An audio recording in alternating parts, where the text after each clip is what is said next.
कल को अदालत ने सुल्तान के हक में फैसला दिया तो क्या करोगी? वो तो सीधा तुम्हारे घर ही आएगा, बल्कि उल्टा तुम्हारे ऊपर ही कोई मुकदमा कर देगा। फिर तुम मुझे डराओ तो मत ऐसे। यार फिजा, मैं तुम्हें डरा नहीं रही हूँ, मैं तुम्हें अवेयर कर रही हूँ इस बात से। मैंने अपनी पूरी लाइफ में ये सब कुछ देखा है।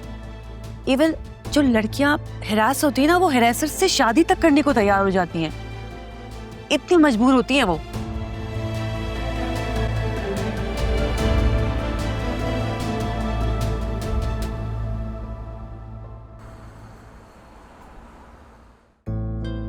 आपने बहुत अच्छा किया जो आप आ गए। हम भी आने का सोच रहे थे लेकिन आ ही नहीं सके। अरे बहुत अच्छा किया, नहीं आएंगे।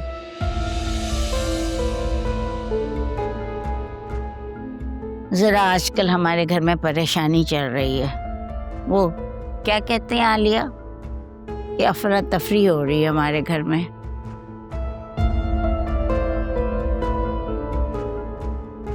बस अल्लाह सबकी बेटियों के नसीब अच्छे करे। आमीन। ये फिजा नजर नहीं आ रही, ठीक तो है ना? उसने दरअसल लाली की डेथ का बहुत गहरा असर लिया है, इसीलिए अपने आप को बस कमरे की हद तक महदूद कर लिया है।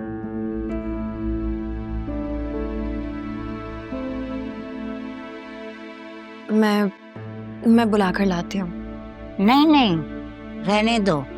अभी मुझे जरा असलम से और नुदरत से बात करनी है।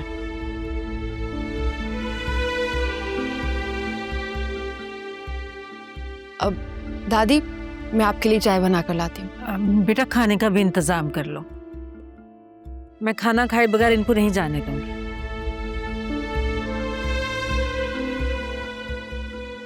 अच्छा, जैसे तुम लोगों की मर्जी। जी अम्मा। आलिया, आ जाओ किचन में, थोड़ी हेल्प कर दो मेरी। हाँ, मैं आती हूँ।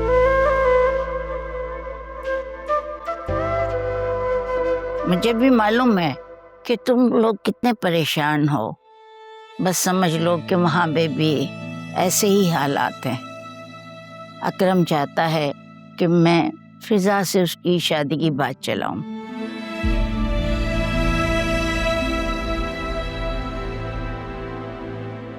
वैसे तो मैं तुम लोगों के पास फिजा का रिश्ता लेके नहीं आई हूँ, लेकिन तुम लोग इत्मीनान रखो, मैं कुछ ना कुछ तरीके के साथ अकरम का और फिजा का रिश्ता भी करवा लूंगी। तुम लोग परेशान नहीं हो। आपका बहुत बहुत शुक्रिया कि आपने ऐसा सोचा, लेकिन आप तो जानती हैं नौशीन का मिजाज और सोच बहुत मुख्तलिफ है। वैसे मैं बेटा क्या बताऊं, एक तो वो बेचारी इद्दत में है और बेटी भी बेवा हो गई है। बस ये समझ लो कि हम पे जो है आसमान टूट पड़ा। और क्या बताऊं, वासे इतना शर्मिंदा है तुम लोगों से कि वो अंदर तक नहीं आया, बस बाहर से छोड़कर मुझे चला गया। हाँ, लेकिन जो कुछ हुआ उसमें वासे का तो कोई कसूर नहीं। बस जो होना था वो तो हो चुका। असल में बात यह है कि अगर नौशीन की इद्दत के बाद फिजा और अकरम की बात पक्की हो जाए तो हमें भी तसल्ली हो जाएगी। फिजा के मुतालिक लोग इतनी बातें बना रहे हैं जो कि मैं सुन नहीं सकती। मैं तो डर के मारे रिश्तेदारों का फोन भी नहीं उठाती, इस वजह से कि पता नहीं क्या बोल देंगे किस वक्त। देखो, लोगों का काम क्या है, दिल दुखाना। बस तुम फिक्र ना करो, मैं दोनों बच्चों का रिश्ता करा के रहूंगी।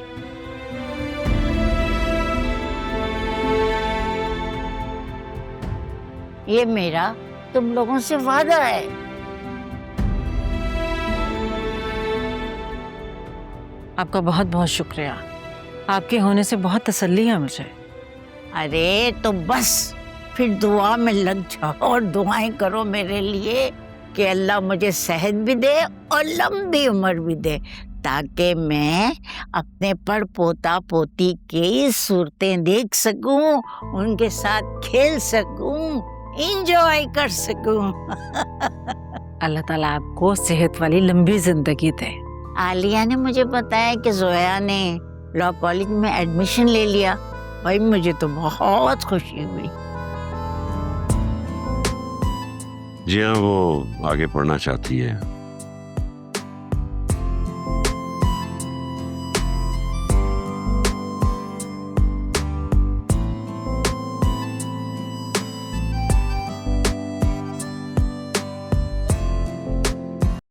फिजा,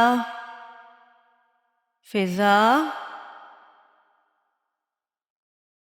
फिजा। जोया बाजी, मुझे 5 मिनट और सोने दे, मैं आती हूँ खुद ही नीचे। उसने मुझे मार दिया।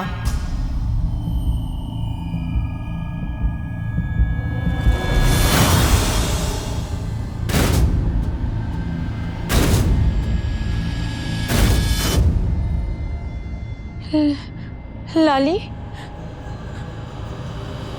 लाली ये तुम हो?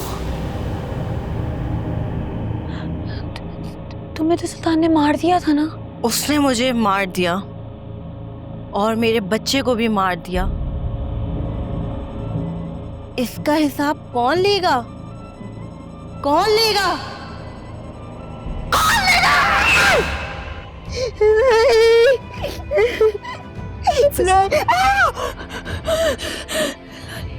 क्या हुआ मेरी जान? बाजी, हाँ मैंने बहुत भयानक ख्वाब देखा बाजी। मैंने लाली को ख्वाब में देखा है। उसको सुल्तान ने ही मारा है। उसकी रूह मुझसे उसकी खून का हिसाब मांग रही है जोया बाजी। फिजा, मेरी जान, मेरी बात सुनो। मैं तुम्हारे पास हूँ।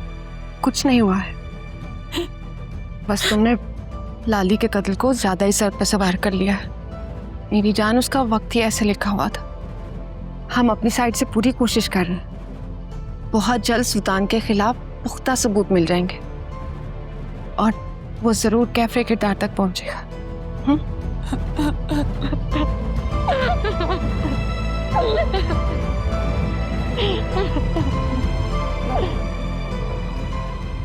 जल्दी से उठो, तैयार हो जाओ। प्यारा सा भाई, दादी आई है, अकरम भी है साथ। वो कब से तुम्हारा पूछ रही है।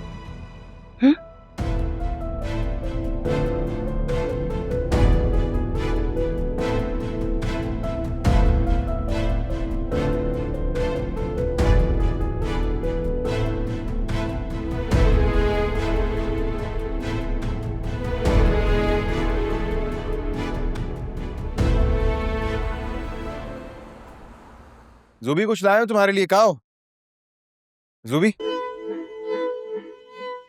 ज़ुबी, क्या हुआ? बहुत ज्यादा दर्द हो रहा है पेट में। चलो डॉक्टर के चलो। बहुत ज्यादा लेकिन दर्द। हुआ क्या है? हाँ, पता नहीं, बहुत ज्यादा दर्द हो रहा है मुझे। अच्छा चलो चलो चलो, डॉक्टर के पास चलते हैं। चलो।